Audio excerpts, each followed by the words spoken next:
Alright guys, so this is another Patreon request, and this one comes from Lamonta Benson. As always, if you haven't already, hit the link below, head on over to my Patreon if you would like to have a Patreon request done. Just like I said, hit the link below, head on over down there, and just hit the 4th tier where you guys can send me requests for Patreon video requests here on YouTube. Oh, I've done like a lot today. I've been basically like getting through a lot of the backlog, and yeah. So anyway, so this one comes from Lamonta Benson, who, it's a funny story because, well, not funny, haha, but Lamonta Benson asked me to do a review of a fanfiction, which I tried to do, but personal matters and life in general just got in the way. So I finally told Lamonta, "Hey, listen, I can't get to the fanfiction. Can you have me do something else?" And this came about. So yes, this is kind of, well, I guess you could call it a crossover of some kind, but basically what it is a crossover of a sort of crossover between Sailor Moon and Saban Sailor Moon. So this is the anime meeting the cartoon version. Well, the failed pilot of Saban Sailor Moon. Yeah, which recently, the failed animated Saban, live-action animated Saban Sailor Moon pilot that got surfaced. So I kind of figured someone was going to ask me to do this. So this is the Sailor Moon of Two Earths. Anyway, so this story begins on what is essentially Earth 2, which is the Saban universe, the Saban Moon universe. And in there, that universe's Queen Beryl is just kind of stewing in her own anger and just like, blast that Sailor Moon. I must, I will find a way to destroy her. But if I can't, maybe I can destroy her, but I need help. And I'll do it with the help of who better to get help from than me. So I will find another version of me, and they'll help me take over take over two universes. I'm a genius. If you didn't guess already, what we kind of figured from the pilot is that the Queen Beryl, from what I gathered from the pilot, is very much like Rita Repulsa, which makes sense because Saban was doing Power Rangers. So Beryl uses the darkest recesses of her magic to Beryl brings the Beryl from Earth 1, the anime universe, Sailor Moon, brings her to life, and because she was dead, so uses her magic to not only pull her from that universe, but to resurrect her.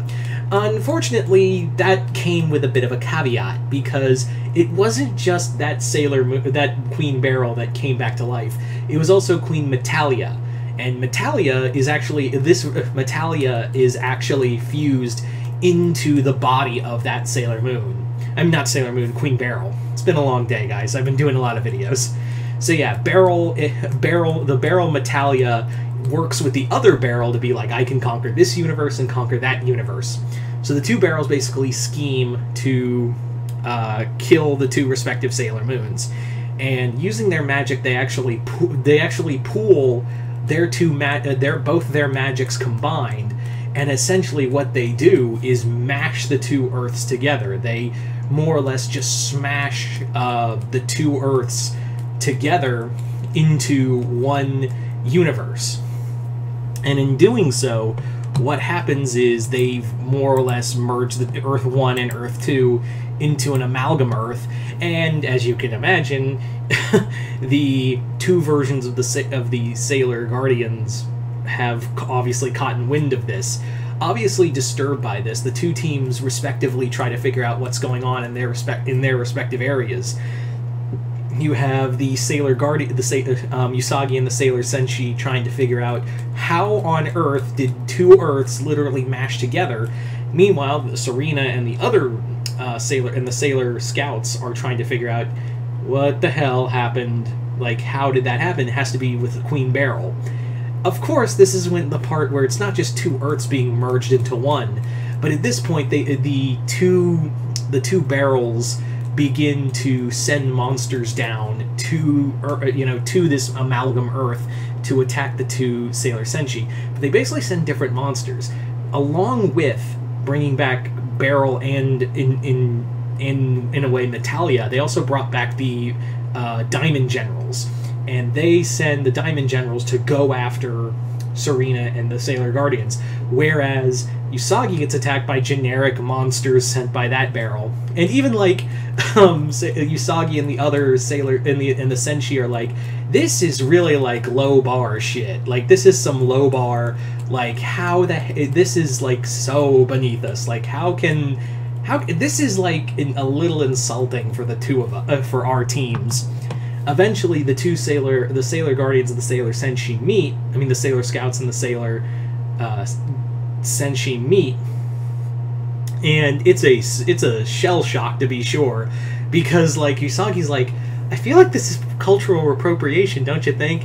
And especially Mercury, like Ami is the most one who looks at the Sailor Mercury from Earth 2, and if you didn't see the pilot, the Saban version is a party girl who's in a wheelchair.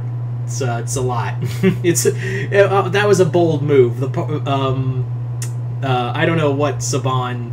Not to say that's not bad, like having a paraplegic superhero. I mean, obviously Barbara Gordon did that for generations. I'm just saying, like, that was just a move. That was such a bold move, like a bold, fascinating move.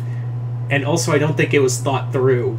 That was probably one of the reasons why it got canceled, because it wasn't like, it was kind of it almost felt insensitive in the pilot. I don't know. I'm not qualified to talk about that. But anyway, point being is that Ami looks at Earth 2 Mercury and she's like, you're a party girl? What about studying? Okay. So the two teams are obviously, however, it's not like a fight. It's more like when the X-Men Teen Titans crossover, where the two teams met and they're like, well, I guess we're from two different Earths, so let's go stop the bad guys. Meanwhile, while all this is going on,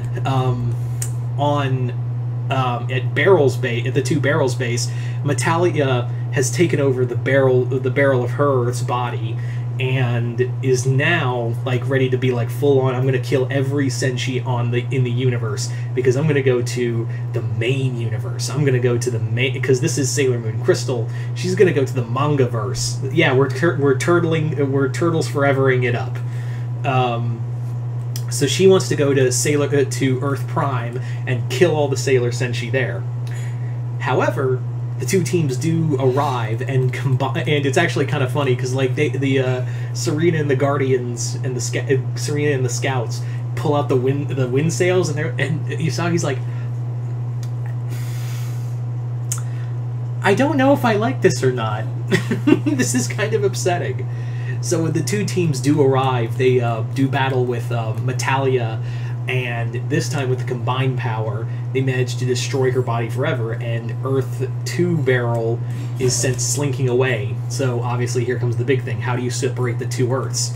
So what happens is Serena and Usagi pool their magic together, their power together with both separate teams, and split the two Earths apart, back to their original universes.